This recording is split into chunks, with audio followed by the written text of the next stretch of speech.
I am more okay with my clients being let down and projects not being delivered on time if we get there, than my family paying the price for me having to work overtime. And that was really hard because I think I was finding a huge amount of identity in my client's approval and being the guy who delivered on time and did the excellent work.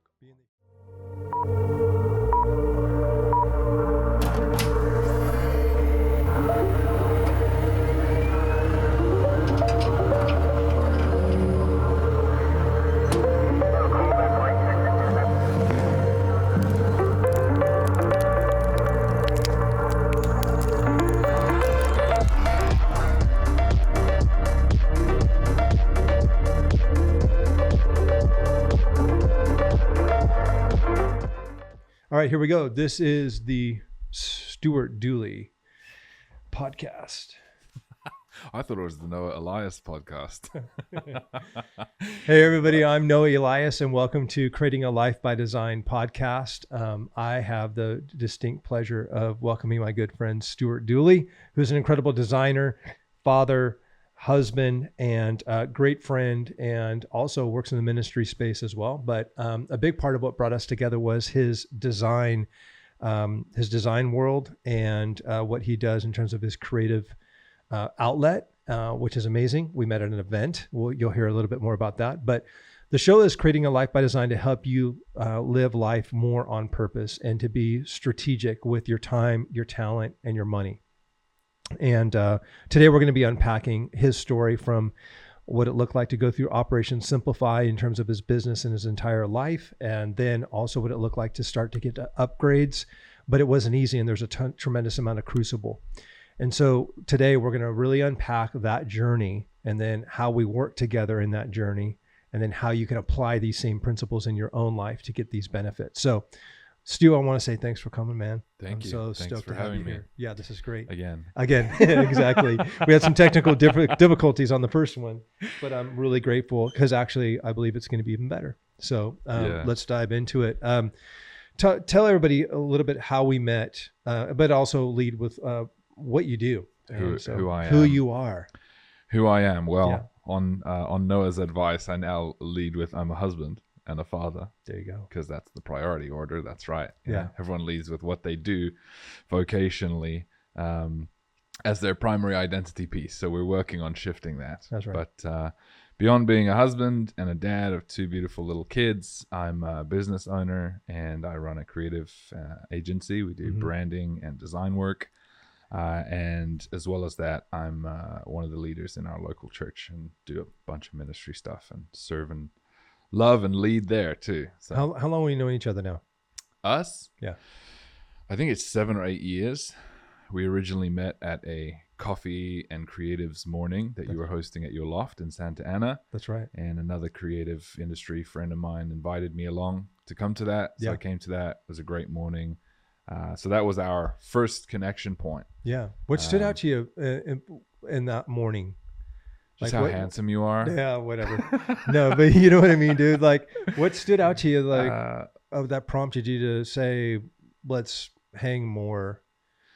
Well, I think what happened, I mean, that morning was a great morning. Just nice to be connected to others who are in your same space. Totally. And who follow Jesus. It's just like the doubling up of crossover, which is nice. It's rare, you know, and although there's lots of people in your industry that also love Jesus, it's rare that you get 15 of them in a room and are discussing specific, poignant topics. So I think it was just a great morning. Yeah. We didn't connect a huge amount after that until a couple of years later when you needed some help on a design project. And so that's right. The kid and me stuff. Yeah. There was some design stuff for the kid and me. So you engaged us on that.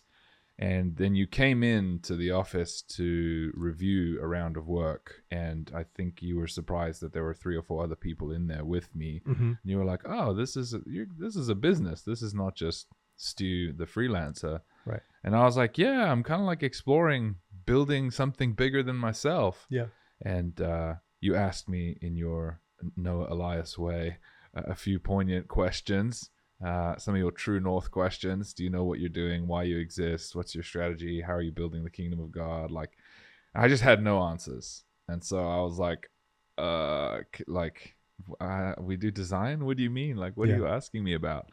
And so that was the first point of that kind of mentorship journey, where you were like, do you want to come and have a conversation and just talk about this? And then after that, I brought my team and we sat here at the lodge, and and it was like just straight mouth on the fire hose for an hour or two.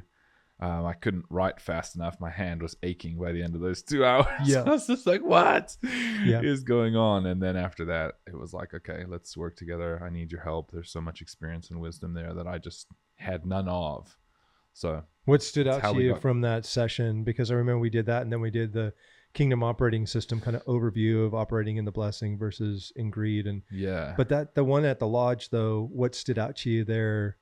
I mean, I know that like you brought the team, but I think there's a lot of personal stuff that was going on, I think individually for everybody, but then collectively as a whole. But what did it kind of pull the curtain back on, considering for your overall outlook on business and how you wanted to operate? Well, I think at that time, I felt like I was treading water. So I didn't really feel like I had any knowledge of how I wanted to operate. Like I didn't know. I just wanted to survive. Maslow's hierarchy of needs, I was kind of lower down on like in the survival range of things.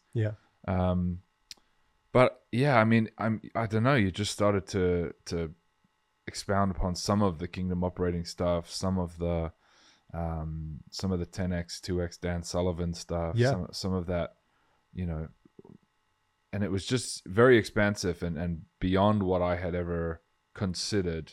I think some of the big hitters were that you can use your business as a tool for the kingdom of God. And I think the words you used at that point in time was like a revenue generating engine, you know, because my business is not directly a ministry. It's not functionally a ministry. It's creating design and brands for, you know, any and everyone. But how do I turn that into a revenue generating engine that can then sow into the kingdom of God? And I mean, we hit on pricing right away, and you said, well, what if you could make X amount per year, working less than you ever have, doing all the things that you love to do whilst building God's kingdom? And I remember just laughing and thinking like, well, that's not possible. So I remember you actually saying, you're insane. Yes. You like said that back. That was your answer. Yes. And I think that you need a little insanity to jump into it. I think sometimes faith and insanity look quite similar. Even though under the hood, they're very different. But because you were throwing out numbers that were just well beyond what I had conceived. So I mean, high impact and realizing, whoa, I have a lot that I need to catch up on, process, a lot of change that I need to start implementing. And I think, you know, we've mentioned this before, but I was just like, I'm ready. I just need all of it. So I signed up. You signed yourself up for as much as you could get. I mean, you were not only doing coaching with me directly, then consulting with Josh and myself, as well as TMP, the master's program, which is the mentorship for kingdom entrepreneurs, and the thing I host quarterly here in Orange County.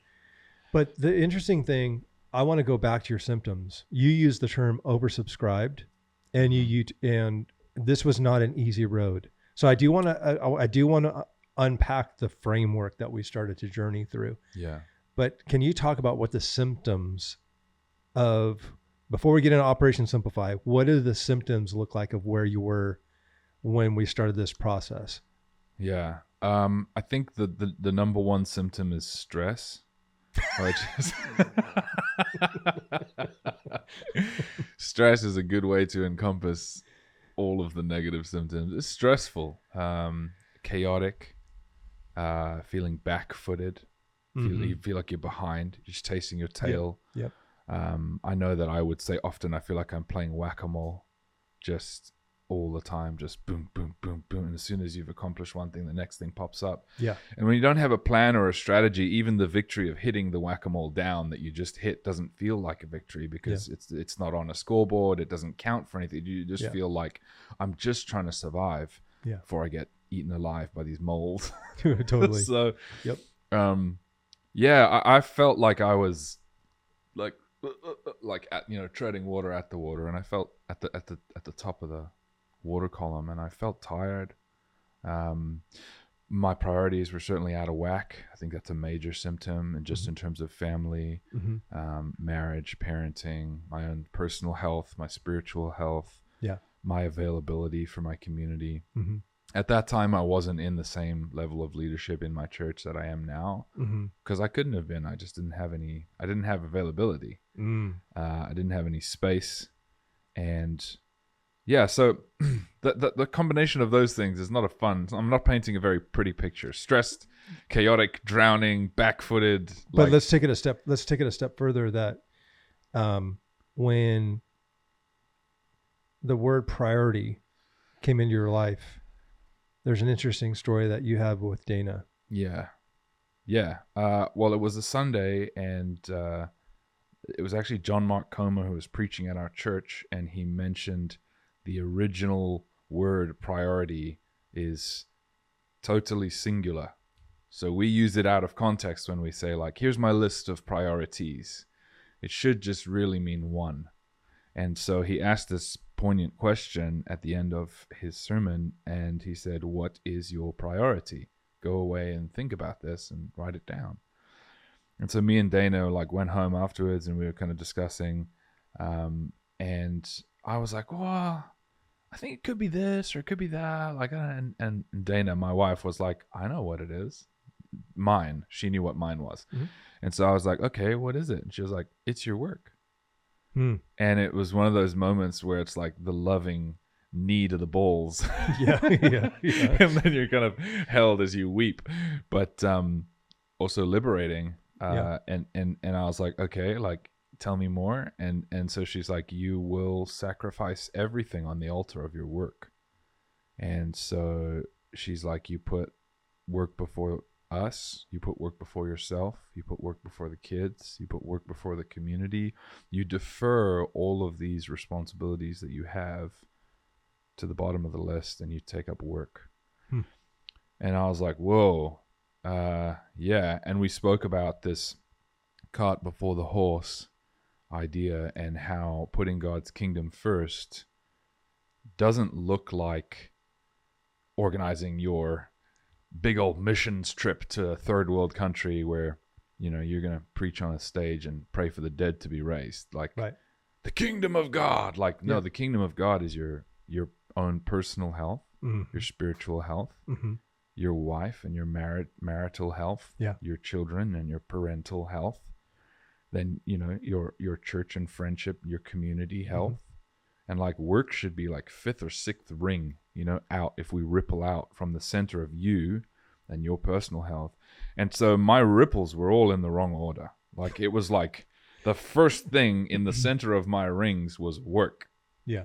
And then probably kids, and then probably church, and then probably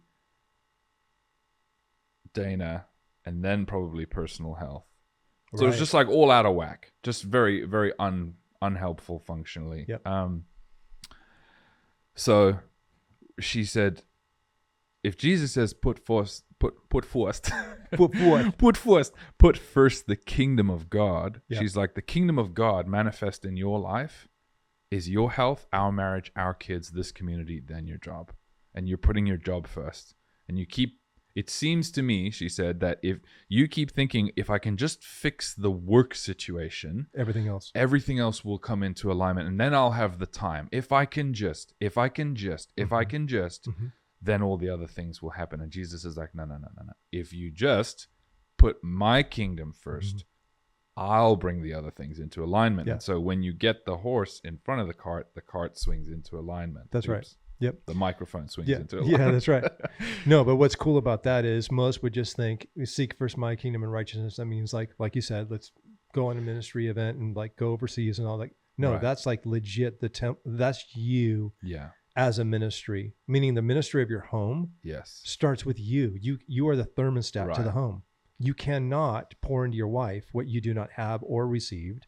If you do not feel beloved, if you do not feel tender, if you do not feel patient, if you're not receiving and chewing and nurturing that, you're giving your wife nothing and your kids nothing. You're operating from a deficit. Yeah. But it's a game of opposites, right? In what sense? In the sense that you would think that I'm going to be a great provider. I'm going to go work, solve this, and then everything else is going to get great. The Lord's like, no, it's the opposite. No. You get great. I'll take care of the business. Yeah. I'll take care of everything else, your biz dev, everything. Yes. And talk about what that means in terms of, before we go into Operation Simplify, let's talk about what it means to be God as your biz dev. That changes your trust, right? Changes your whole outlook on the day. Yes. Talk to me about how that you shared that one time, and I thought that was very cool. You're good. Great. Just before we go into God as biz dev, the idea, one of the things that you and Josh were saying to me regularly, and just, I guess, drumming it in, I'm trying to remember the exact words, but it was something like, you can't give anyone anything if you're dead. You know what I mean? Like, and that's like, oh yeah, when take it came yourself. when it came to body, stewarding your body, like the whole reason to be alive is so you can bear fruit, and you don't bear fruit if you can't bear any fruit if you're not alive, if you're dead. And that was, I mean, that is still in the works, because that's not an overnight change. You don't go, oh, okay, cool. Well, let me just flip the switch of life on and I'll be alive tomorrow and then everything will be fine. Yeah. It's like, no, you have to start figuring that out. Mm-hmm. And that has to ripple through your calendar and the structure of your weeks, days, months, and years. Mm-hmm. And I mean, for me, that looked like starting to work out again, and like actually thinking about what I eat, and finding time for prayer and scripture, finding time for date nights, finding time to rest and Sabbath. And all of that just wasn't there. None of it was there. Yeah. It was just like work. Rihanna, work. Yeah. That was my theme tune, you know? It's just like everything was work, every weekday evening, every weekend. Yeah. There were no structure, no parameters, no discipline. I was just like busying myself into oblivion, you know, just distracting myself from what really mattered. Yeah. So God as biz dev, that was a profound thought exercise that we sat and worked through, where you said, as a kingdom entrepreneur, you're choosing to go into business with God. And these are, I mean, that's terminology I would have never thought of before. I wouldn't have put that sentence together before. I'm going into business with God. But you said, if God is investing in your company and he's coming on and his role is biz dev and he's going to bring in the clients, like, how does that change how you think about the work and the peace that you have, the confidence that you have that work's going to come, the right work's going to come? Yeah. And it was it's challenging. You have to like stretch your mind to get there. And then you see this picture of like, well, that would be perfect, because if he was biz dev, I wouldn't worry about a thing. And then you have to like grab hold of that, even just a seed of it, just a pine nut of that vision. Yeah. And then live that out now. Yeah. And believe it. And believe it and go, you know what? I believe it. I'm not going to compromise.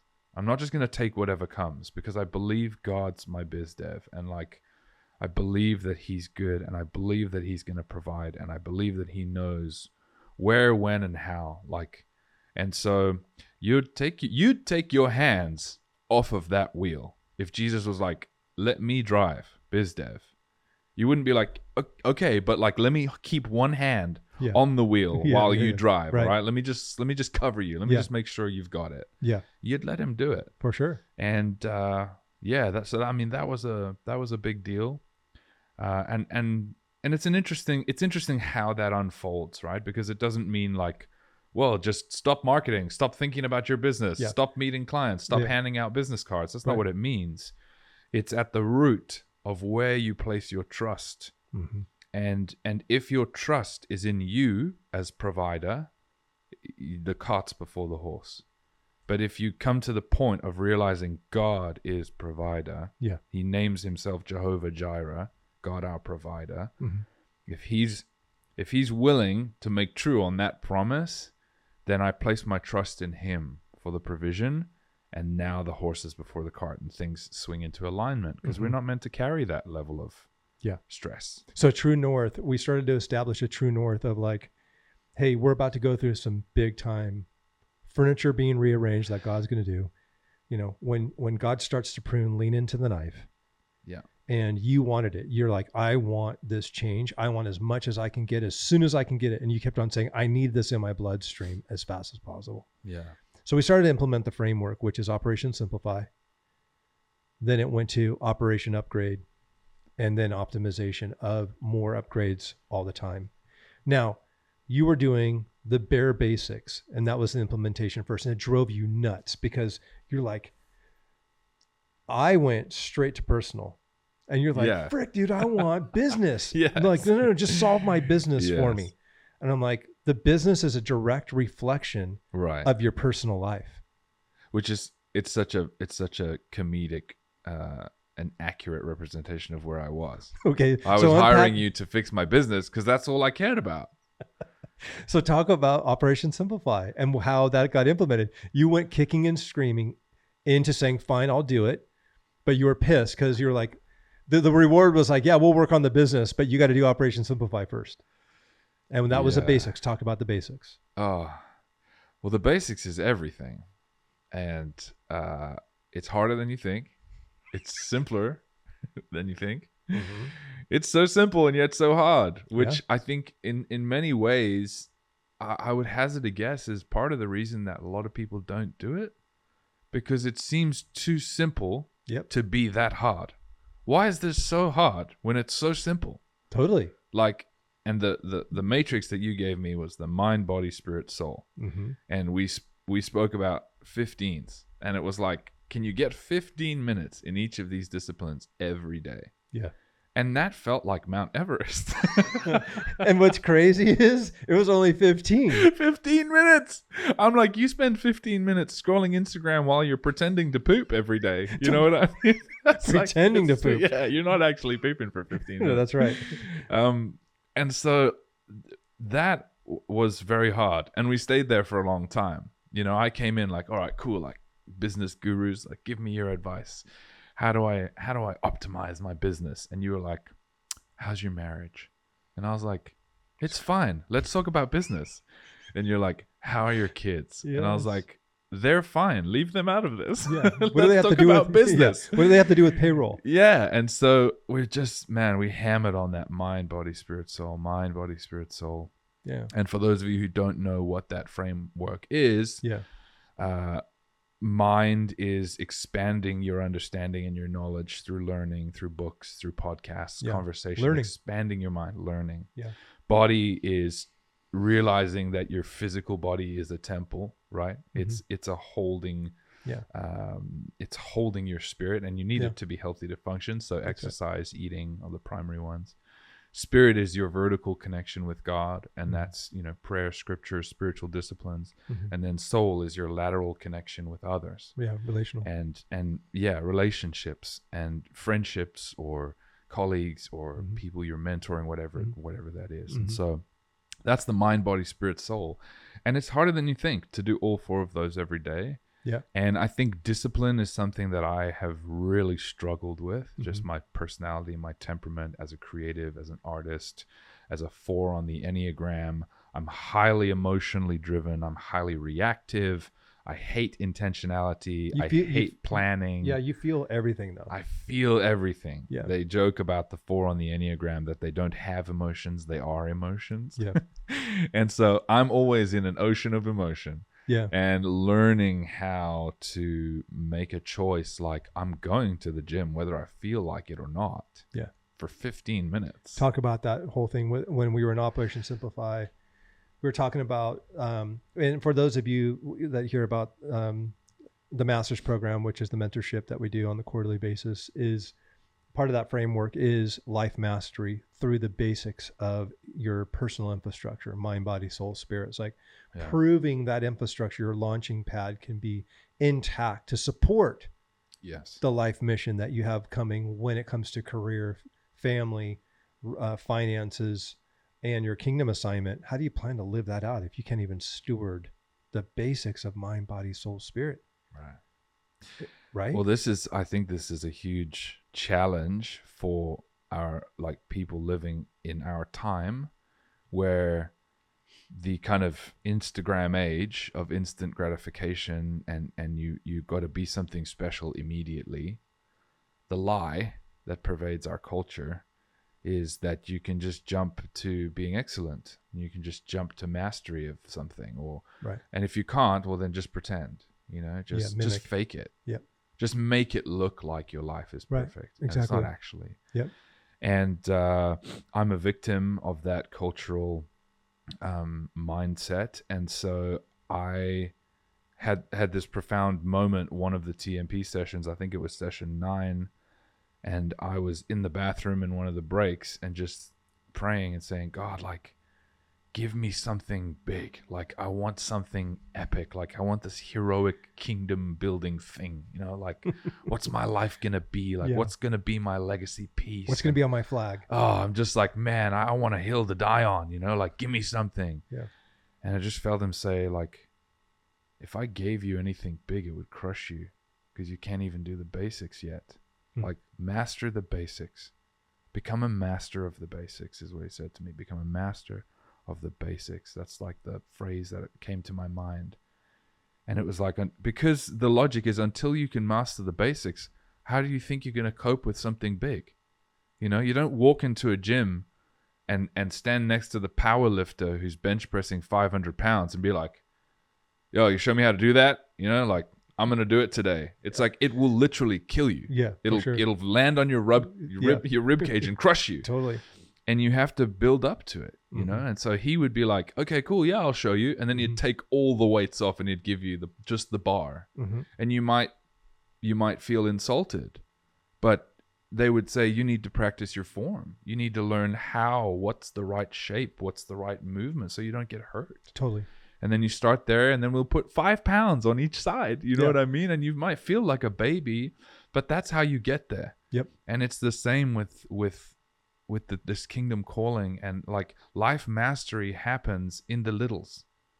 And as I was processing and ruminating on this idea of become a master of the basics, a couple of things happened. The one, I had to find like this level of surrender to my life for the next couple of years is just going to be about just trying to find freaking 15 minutes a day on each to do each of these things. And that's it. And if I check that box, I'm crushing. And not worry about the big thing, not worry about the big future vision and the big kingdom impact I'm going to leave. Small wins incrementally each That's day. right. And I realized there was another moment of clarity and revelation when I was like, any big win is really just a cumulative total of hundreds or thousands of little wins. That is correct. And so the big jumps are because of all of the small ones. Right. Yeah, everybody thinks that hitting that 3-pointer by Kobe or Tiger clutch at Masters or coming out of like nowhere. It's all the basics of hitting balls and shooting shots and outworking everybody to where it's ingrained. None of that happens by accident. No, it's all by design. Yes. Hence the podcast, Creating a Life by Design. Hey, you should name your podcast. Yeah. But you are living example of what is possible. And I do want to go down the line of what would prompt a guy like you, whose nose is above waterline, playing whack-a-mole every single day. You come to the lodge. What is it that you hear that makes you take an absolute machete to your entire program? It wasn't just that you were miserable and you're like, I just want this pain to stop because this sucks. Right. So you had said that was your motivation, but was it also your motivation to work the least, make the most you've ever made, doing what God's called you to do and in your unique ability? Yeah. Was that what jarred you as to what was possible? Yeah. What was the proof that it was possible? Like, I think when someone, if we adjust those 4 parameters of success there into a question. 4 parameters of sex. I'm like, what? Have you heard of the 4 parameters of sex? Where are we going? Let me talk to you about life by design. Interesting. You need to work on your marriage. No. That's right. If we take those 4 parameters and we turn them into questions and we say, like, what's the least amount that you'd like to work? and what's the most that you'd like to earn, and what's your unique ability, and how would you love, in the best case scenario, to be building God's kingdom. Yes. You can paint a picture for yourself of a pretty incredible life. And I think that's what happened when you said, look, Stu, my goal is for you to hit these 4 things. Mm-hmm. And it's like your mind gets a glimpse. If you can just catch a glimpse, just a flash of what that Stu would be like. Yeah. The one who's working the least, making the most, building the kingdom of God, working within his unique ability and skill set, which is deeply satisfying. Yeah. You're like, yeah, I want that. And it seems impossible. I want that. I want that. Yeah, I remember that in Napoleon Dynamite. Yeah, Lance, you look like a strong young pup. See if you can tear this. Exactly. Can't do it. Wait, if we buy the whole set, will we get that ship? Yes, you will. I want that. I want that.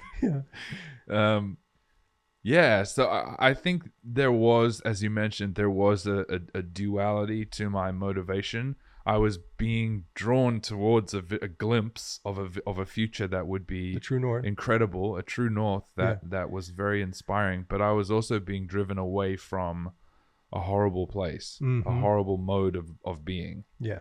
So pushed and pulled. Yeah. Operation Simplify was installed immediately. And that one of the prerequisites was you increasing your time off significantly. Yeah. And so parameters put on time.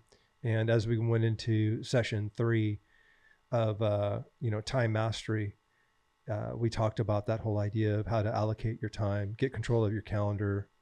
And this was the big one, active recovery, not just as an act of worship, but literally as an act of symbolism of I actually can trust this process, that God is going to upgrade everything.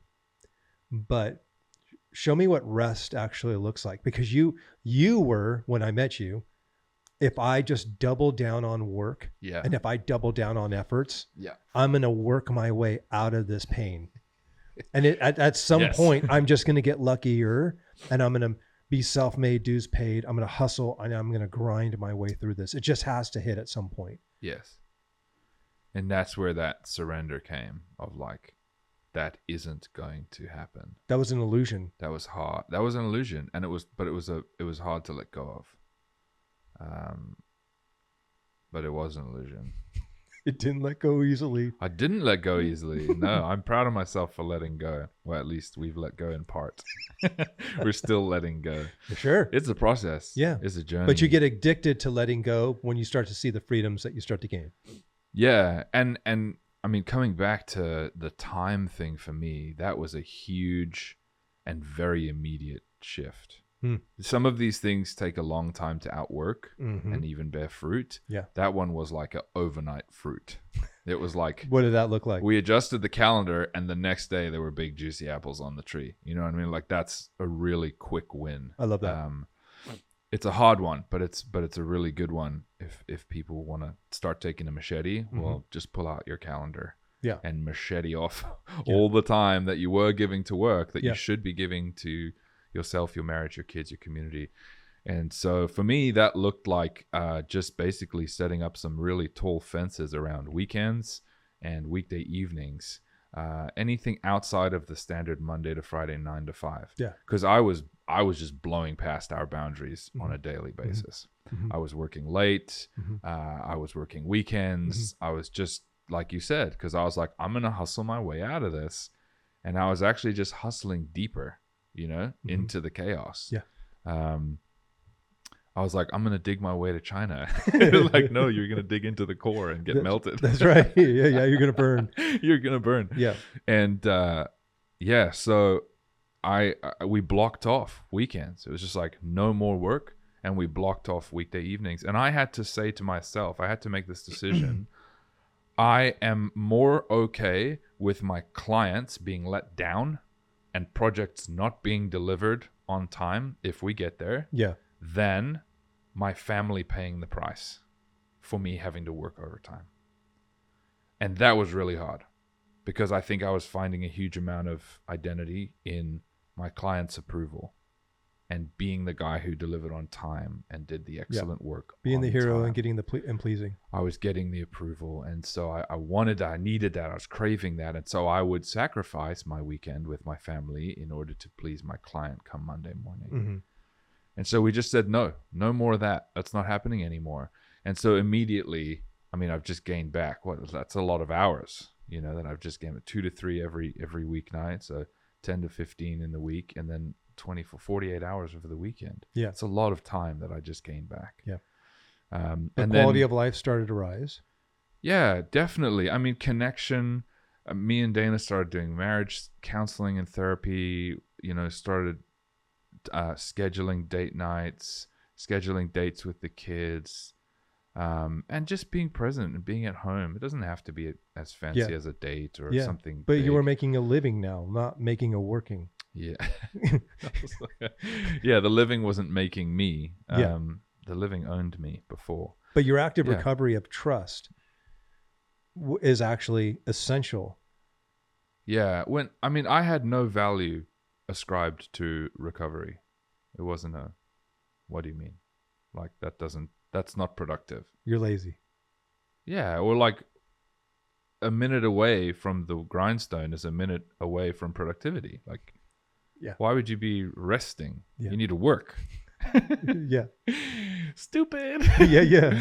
And so, you challenging us and TMP challenging us, and also, that trilogy of books by Dan Sullivan, and I can never remember the other guy's name. Yeah. Ben Hardy.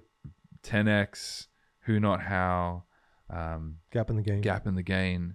Just so challenged that mindset. And you're saying, like, if you want to 10x, or if you want to like grow and expand, take 3x your time off. And it just sounds ridiculous. Yep. You're like, what are you talking about? But I think what helped me was when you said, like, well, 2 things. One, active recovery is an act of worship was a statement that really resonated with me. And I thought, man, I've never prescribed value to recovery, let alone it being worship. Like, wow. So it can be a powerful thing. And then the other thing was when you told me what that looked like for you. I'm very pragmatic. Yeah. Like, if you want to teach me a principle, I need like an example. Yeah. Don't talk to me about high level conceptual stuff with no examples. Theory. I'm like, what does that manifest as? Yeah. And when you said, all my greatest ideas come to me when I'm on a walk at Crystal Cove, or I'm sitting in the hot tub, wherever it is, or I'm resting, or I'm working out. It's like there's a freedom that your mind has to wander in such different ways. And as creatives, that clicked for me.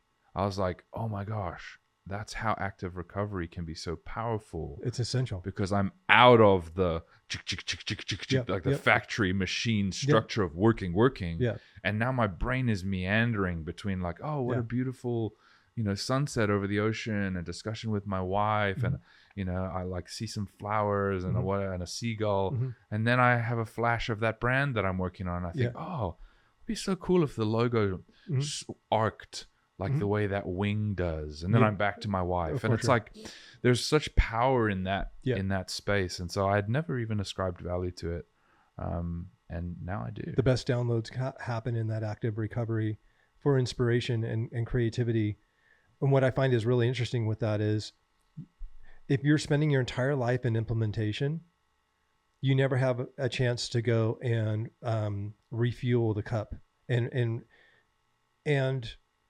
get downloads of kind of going back to that ideation and vision. Because without vision, a business crumbles, a business just perishes. Right. And so I look at it as newfound vision. I want new vision every single day. And what's really alarming to me is, I do Life Mastery 5 a.m. to 10 a.m., right? And then go into implementation. But here's what I found. I was spending 8, 9, 10, 12 hour days of implementation. Now it's 3 to 4 solid. Cal Newport, in his book, Deep Work, the brain is ideal at 3.5, 4 for high focused flow state work. Yes. So then I just started doing experiments. What if I did Life Mastery within 5 hours, mind, body, soul, spirit, family, even, right? Yeah. Journal, writing, high quality work. but then go into implementation of 3.5, 4. The days, my work days started to become about 4 hours. But in that 4 hours, I got done what I would normally do in 10 to 12, right? We just felt like arduous. We were talking about, when it comes to time, there's Chronos and Kairos time, right? Yes. My whole life started to become Kairos based on the value it was created, not in how long it took. Right. When I first came in and learned the concepts, it was, this painting is going to take 160 hours and it's 60 grand. I'm like, I want it to be 60 grand and only take me 10 hours, right? And that happened for you in all your design work as well, was value pricing as opposed to linear time. Yes. You want to be freed up to go live implementation of your calling and living that out, using your business to help underwrite that. But what if you make every day like Saturday, right? And you started to implement that and see the fruit of it. One of the things I think is probably one of your biggest takeaways I loved watching grow was when it started to hit the finances, because the finances affected the team, the size of the team you are, and the possibility of agency of one. So first we got your personal structure, but when we moved into from Operation Simplify to Operation Upgrade, the upgrade started to say, hey, I'm going to constantly be simplifying while always upgrading. Right. And you were doing them both simultaneously. Yeah, I still am. You still are. And you will till the day you die. Yeah. Right? Right. But I would love, just unpack really quick, going from multiple person team, reconfiguring that to get into the sweet spot of how you operate very well. Because between entrepreneur, manager, and operator, you started to find where you did very well. Right? Yeah. Unpack that just a little bit. Sure. I learned by experience. I'm one of those people, I learn the hard way. Don't touch the stove, it's hot. Oh, okay, I believe you. I have to. Yeah. And I'm looking back now over the last 3-year journey of building a business, like you mentioned, having multiple people on my team, and duplicating myself and handing over my work to others who could do what I did, and duplicating myself and stepping back. And it was a wonderful journey. I'm really grateful for it. I had to learn the hard way. The key word there is learn. Learn. I had to learn the hard way that I don't like managing people. It's not an optimized space for me. I'm slow. It's tricky for me being such an emotional person. I find it draining to keep my emotions in check enough to lead a team well. Or not lead. I can lead well. It's management. Yeah. It's the administrative logistics. It's not your sweet spot. It's not my sweet spot. And I just had to learn that. And so I went on this 3-year journey of going from me on my own to me plus 3, 4, 5, 6 people. And I think God was really kind in that we did well. And I implemented some of the pricing stuff that we had spoken about that I didn't believe was possible, and it worked. And it really, I think God was teaching me a number of things kind of at the same time. The one is you're more valuable than you think. Your time is more valuable than you think. Sure. You can charge more than you believed. Yeah. Because I had a poverty mindset coming into it, and that's a whole other backstory. Yeah. But I didn't believe that I could price the way that you were saying you should price. But we tried it, and we did it, and we landed some of these projects that were 4, 5, 6 times anything I had ever pitched before. 6 times as much. Yeah. And I would go into these pitch and proposal meetings just absolutely nipping, just like felt like an idiot, putting out these prices, and lo and behold, it worked. And I realized in there, you are worth what people will pay. There are people that will pay you the high prices to do the high quality work. And they don't have to hire you. You just got to find them. You are the buyer, not the seller, was a massive mental shift for me. And so I learned so many hugely valuable things. I learned to let go and let other people work on stuff. The who, not how principle. Sure. That you have to do anything truly great, it has to be in team. That's right. Like collaboration. There's a limit to what an individual can do in every way. Yeah. And to know where you sphere. start and stop in that process. Yeah. And find your 20%. You know what I mean? And then find the 80 and give it to someone else. Yeah. And so I learned a lot on this journey. And we did well financially, and then we didn't do well financially. And so I got the full gamut of experience. And last year, after having landed the biggest project we've ever landed for a multi-billion-dollar national corporation, huge brand strategy and identity refresh project, the big projects just stopped landing. And I was just counting like 1, 2, 3, 4, 5, 10, 15, 20. And we settled at 22 big projects, inbound requests that were no sale. And it was like a combination of the market contracting and people just not being able to pay the prices that were looking for. And it was like, then I started to realize, okay, this format needs to change. And you had been counseling and guiding with Josh, you've been guiding me towards this agency of one idea for ultimate flexibility, for ultimate freedom, for ultimate control of my time and my world. And I had been so resistant digging in my heels because I was like, no, I'm going to build the big agency. Yeah. And I want the building with the logo on the side and the company cars. And, like I want to be a little mini Google somewhere and like have my, all these cool facilities and talented employees. And I had to realize, actually, that's not the right dream for me. And every time we would talk about what are my goals, which were slowly shifting over time into like my personal health, my family health, my church community and ministry health, you guys were like, don't you think a smaller work gig would benefit that? Yep.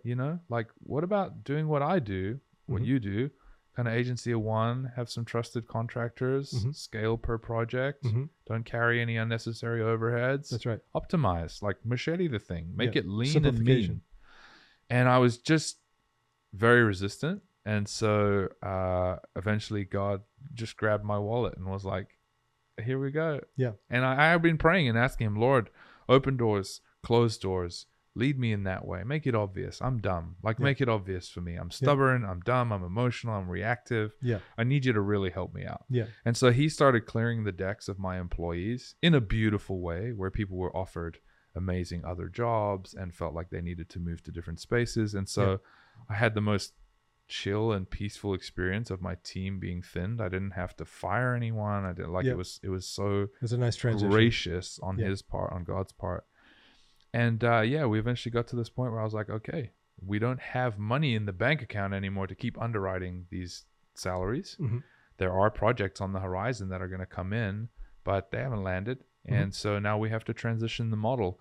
And so I did that. That's about 45 days ago. And so I'm still very much in the transition and the optimization and Operation Simplify in a whole new level. But it's good. And I'm excited to see what fruit will be born out of this. And the quality of life. Yeah. I mean, I started taking a day off a week, like Fridays off, not working, just to catch up on my home and my family and my kids and my marriage. And it's amazing, and the work's there. The provision is there. I take the time off. I take an hour every morning to pray and to read scripture, and I take 90 minutes every afternoon to work out. And I'm like conscious of what I'm eating, and I book a date night every week, and I book this, like my 15s have expanded to 60s, not for each one each day, but the quality of life is slowly improving. And I think I'm also having to adapt to a mentality where this is how I want to run long term. And that's another, I think a lot of us are not thinking long enough. We're not looking at a long enough runway. We're thinking like, how can I crush it this year? It's like, totally. No, how can you crush it for the next 40 years? For sure. Like, how can you crush it so that when your kids are grown and out of home, they love Jesus and they're well-rounded human beings and people want to be around them and they're successful in what they do. Like, how do I get to the point in whatever 15, 20 years when my kids leave home and me and my wife are more in love than we have ever been? And so I'm settling in to the marathon of life mastery, because that's what it is. It's just one foot in front of the other on the marathon that is life. But it's providing you opportunity those are the prerequisites and the pre-qualifications of proving yourself trustworthy and faithful over a long period of time, incrementally. That I believe that's when the invitations from the Lord come for upgrades. You've done well with this. Now let's see how you do with this. Now let's see how you do with this. And I think it's been a wonderful testimony of you being able to say, the Lord also provides opportunity for you to get a taste of what you don't want, because there's no way you would be able to sustain that for the rest of your life. No. So big projects come in, you look at it through a whole different new lens. Right. What's my success criteria? Right. What am I signing myself up for? Oh, just having a success criteria. Well, and then being like, dude, but then you being able to say, like, dude, is my ego writing this a check that my body can't cash? Yeah. And I have to serve this thing. Where does this fit in my larger ecosystem of my kingdom assignment? Yeah. Will this be here 10 years from now? Right. But everything goes to work for you. Right. Because now that you've established your true north, your purpose of what you want to accomplish while you're here, you realize that career is just a part of, it's not all of your identity and who you are. Yeah. So I've never been more excited for you and Dana, because you guys are a powerhouse, dude, in terms of what you're doing in your church, but also the things that you're taking down, the initiatives that you want to do with your generosity and your giving. But now your kids actually get to see you be present and model that. Yeah. As opposed to, you know, as we talked about, that hamster sucking on that little thing in the cage every single day of career. Yeah. Like, it's just like an obsession, like a drug. Right. It's no longer a drug, right? That noise. But I don't think anybody's going to get off the drug. If I tell somebody, get off a drug and you're in pain, get off the drug, just stop doing what you're doing. Right. That's not the approach. No. I love what Jesus said, and where he just came on the scene and said, I'm going to paint for you a picture and a future that is so radically, insanely disruptive and exciting for an adventure that we get to do together. You'll rearrange your entire life to go get it. Right. The treasure in the field. The treasure in the field. Right. So we get to wrap up each show where you get to ask me whatever you want. Oh, gosh. And is there anything that comes to mind as to what you would like to ask? 1 to 3 questions, or just any topic. What has been the most helpful or successful practices in your marriage for marital health? Great question. You've heard me say it before, that you can spend a couple $100 a week on a really amazing date night or marriage counseling. Or both. Or both. Yeah. You can alternate. Yeah. That's an expensive week. No. But for me, it's the investment starting 25 years ago, Chantel and myself being, first of all, having an upline. We had to have mentors that had the results of what we wanted. So we found them, and we've been with them for over 25 years. Meeting with them, having dinners with them, whether it be probably every other month or quarterly. But when you're doing that over 25 years as a check-in, adds up. Yeah. Excuse me. And then so the date nights are important. Second is the question each day, hey, what do you need, babe? And how can I help? I mean, if a spouse hears that, like, it puts wind in your sail, and it also says, I see you. Yeah. And I recognize that today isn't about me. It's about helping you win. But I also say that with my kids. I did it last night with my daughter. Like, what do you need right now? And how can I help? Right. Yeah. I think that's huge.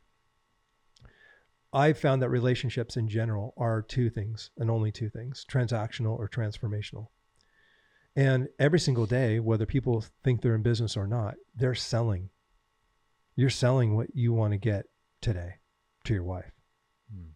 I want to be able to go this. I want to go to the gym. I want to be like, you're selling. You're selling all day. Expand on that. What do you mean by we're selling? all of us are selling. Your kids are selling every day what they want, and they're hoping that they can get it. I want to go to the park. I want to eat this. I want to eat that. Like, they're putting it out there. Yeah, they're putting it out there. It's like, here's what I want. Like, right. They're selling it, right? But we do the same thing. But what if we actually beat that to the punch and said, hey, before you tell me, I'm going to ask you, like, what's on your radar? How can I help? Right. I think it's a big one. Yeah. But the thing that grew over time is respect. And respect isn't earned. Respect is gained by giving. So giving it. I have such massive respect for Chantel. I would hate to do anything to screw that up. I'm like terrified, sobered straight. It's like my relationship with God. I love him. I'm just so grateful for him. Yeah. I'm so grateful for Chantel. I have such massive respect. She's the most unbelievable human being I've ever met. Yeah. And when I go, frick, dude, the last thing I want to do is screw that up. And the last thing I want to do is, she deserves that respect. Mm-hmm. Jesus deserves my respect. Yeah. I have such esteem and respect for both of them. And I look at us as a team. Yeah. So when I think about Chantel, I think Jesus. When I see Jesus, he's reflected in Chantel. And I really do believe for most men, they don't realize it, but their marriage is a direct reflection of their relationship with God. Whoa. Chew on that, folks. This is what Noah likes to do. Just drop bombs like that. No, so that's a big one. Powerful. That's a big one for me. Yeah. So when I think about, is my house in order? Am I doing the basics? Yeah. Wow. It's basically going to be if my best buddies, you included, if my best buddies were to sit in the lodge with Chantel, what report card would she give them of how I'm doing? Yeah. Is it a D-? Is it a C? Is it a B with room for improvement? I always know there's room for improvement. And I know I am not easy, dude. Yeah. But I will tell you 100%, I did put the business before them in the very beginning. And I thought, if I can just be a great provider, she's going to be stoked and the kids are stoked and we'll have everything paid for. And like, it's not me, the provider.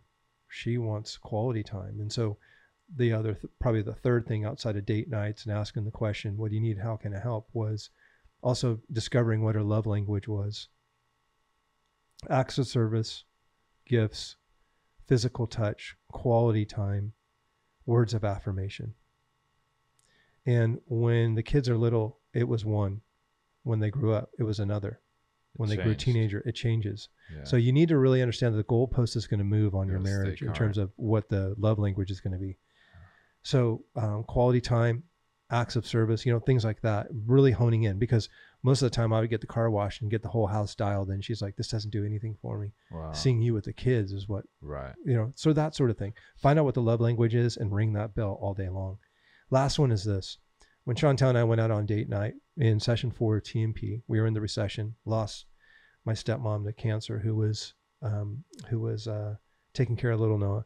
Noah needed a lot of money in treatment. Yeah. We lost 3 or 4 houses, all of our investments. Recession was hitting. Oh, gosh. I had no idea where I was going to sell art. Took Chantel out. We're in the midst of going negative, not baseline, but negative. Right. And our Operation Simplify basically said this: we're gonna lead our whole entire life and our life decisions no longer on finances. So if you could have it any way you want it, what does it look like? $1 billion in the bank. What would you do? And she goes, I would quit my job tomorrow. Wow. The salon, but I would do hair differently. I want to come home. Priorities: seek first His kingdom and His righteousness. Priority 1 for her was, let's take care of Noah, get Noah and Griff where they need to be, and the home life dialed. Yeah. He'll take care of business. The reason why I almost lost my air in my lungs that day was because of like 75% of our income is going away, and we're already going negative. We that night, and she goes, I lost 350 pounds. That night she felt that way, liberated. Yeah. Our success criteria was quality of life and how much fruit we're going to bear. Mm-hmm. Wherever those two things are, we need to run to it. Yeah. And so we did. The reason why that night took place, the reason why that happens, because we went on a date night. And the reason why that date night actually took root and changed our entire life, because I asked her what her dreams were. When you ask your spouse if you could have it any way you want it, money no object, what would it look like? And you're going to find out that your wife typically has stopped dreaming because she signed up to take care of your kids while you play with an expensive hobby of your business. Ouch. Yeah. But that was where I fell victim. That's wild. She's at home suffering.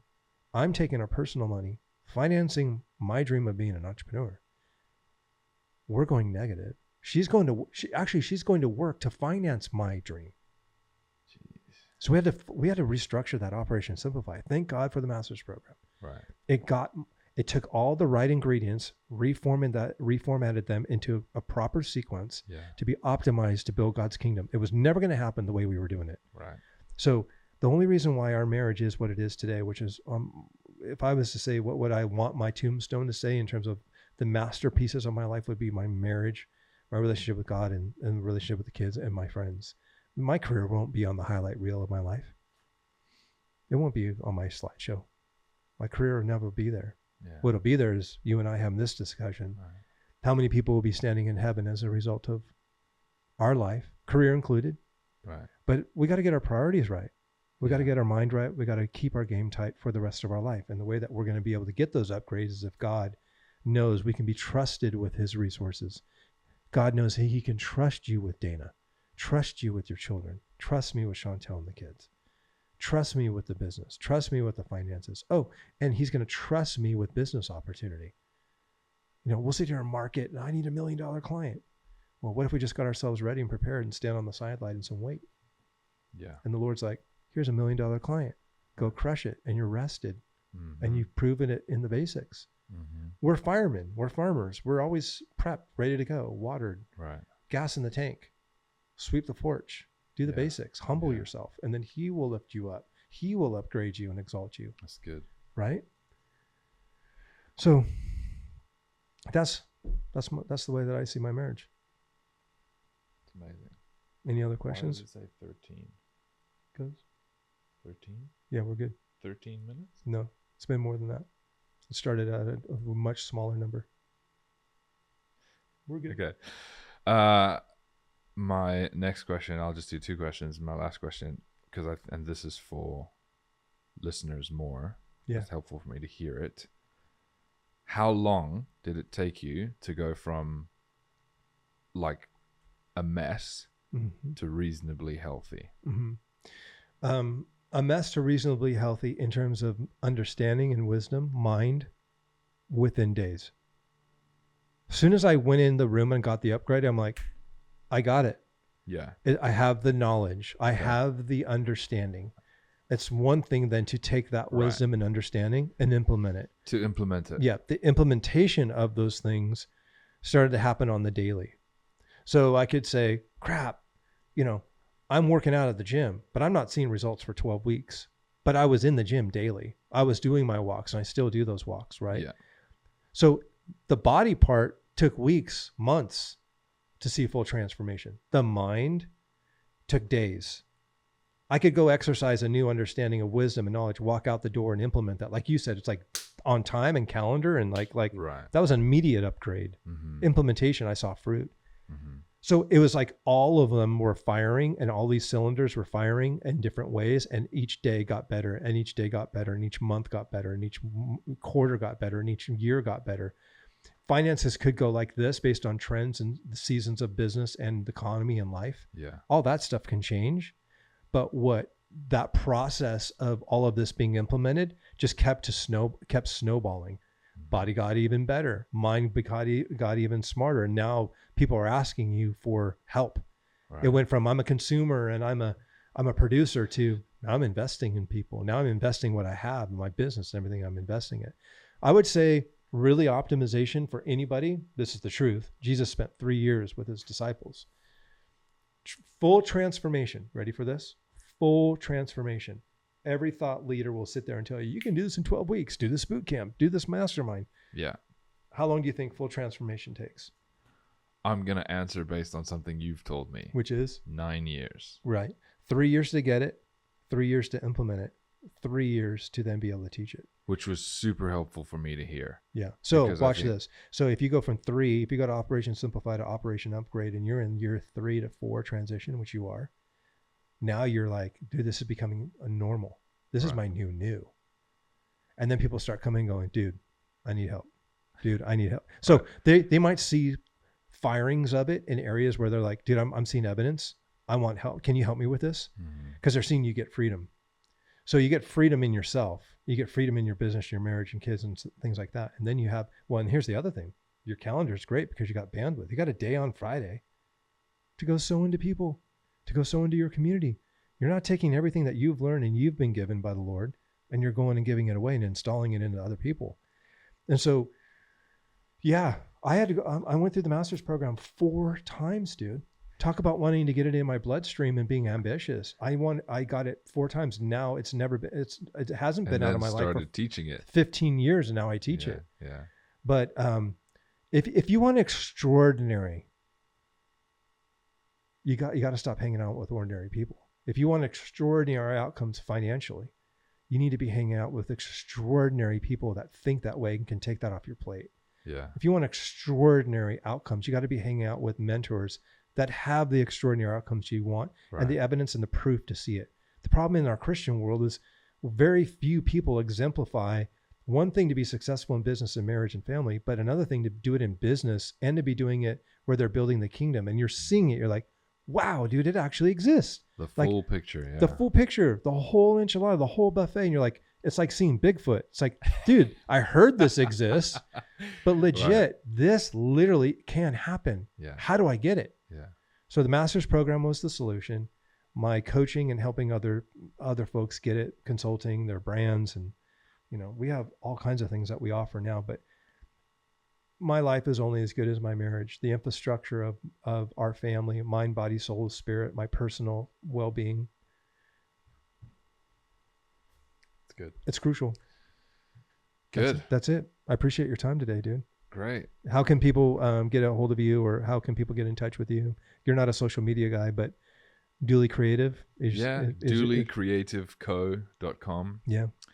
I have an Instagram. It's very out of date, but you can find me there. Yeah. Or you could go to DooleyCreativeCo.com.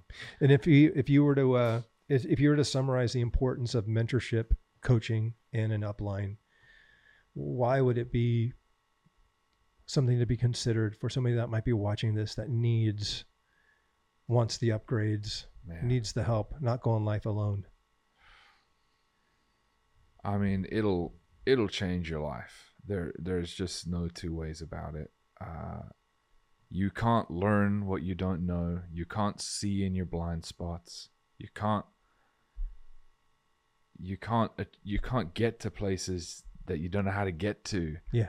And you haven't been. And so working with someone else who's walked the road, right, and is whatever it is, 5, 10, 15 years ahead of you, yeah, and they've been where you are, and they are where you want to go. Yep.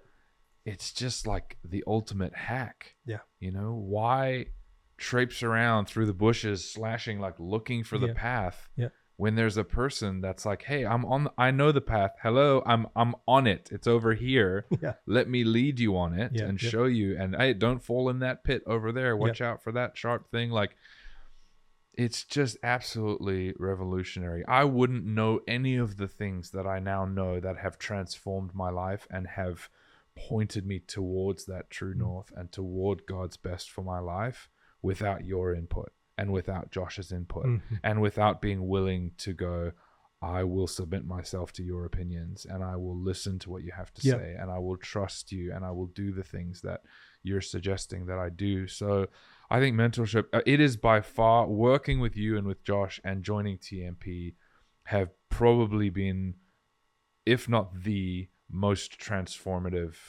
process in my life. It's up there. And I just wouldn't trade it for anything. I think it's absolutely invaluable. I also think that fundamentally as humans, this is how we're supposed to learn.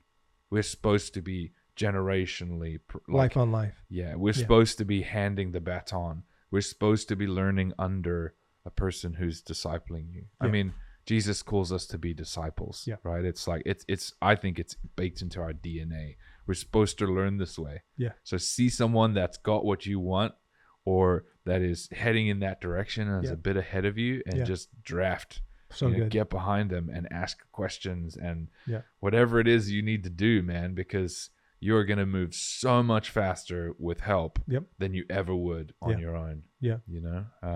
So proud of you, dude. Yeah. Thanks, man. You're crushing. Thanks for being on the show. Hey, leave us a comment down below and make sure you hit the subscribe button so you get the notifications as to when the new episodes pop up. But thanks for rating it as well. Gives us a lot of traction on the platforms, and just appreciate you doing life here. And thanks to Stu, man. You're awesome. We'll see you on the next episode. Thanks for watching, guys.